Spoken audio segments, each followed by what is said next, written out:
السلام عليكم، كي دايرين؟ لاباس عليكم بخير؟ مرحبا بكم في فيديو جديد. هذا الفيديو شاركت معكم هذا السبراي ديال العشوب كيحبس تساقط الشعر وكيطول الشعر.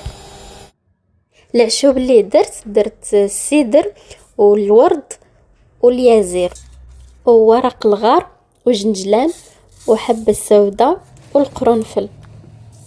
صافي وندير عليهم الماء ونخليهم يطبخوا. هذه الكميه ديال العشوب يمكن لك تزيدي يمكن لك تنقصي، انا درت كميه كبيره باش تبقى ليا. صافي وهنايا غادي ندير الزيت اللي فايت شاركتها معكم ديال العشوب والزيت، وكنخليها 15 يوم عاد كنستعملها. وهنايا غادي ندير شامبوان ديالي حتى هو غادي ندير فيه القرنفل والسيدر واليازير، وغادي نحركو شويه ونبقى ندوش به عادي. وغادي نستعمل معاه حتى هذيك الزيت اللي كنت شاركت في الاول وهذا السبراي اللي غنوجد دابا. صافي هنايا العشوب ديالي طبخوا مزيان، صفيتهم وخليتهم يبردوا. فاش بردوا خدي اي قرعه سبراي عمريها وبقيت تشقي بها شعرك فوقاش ما نشف شعرك.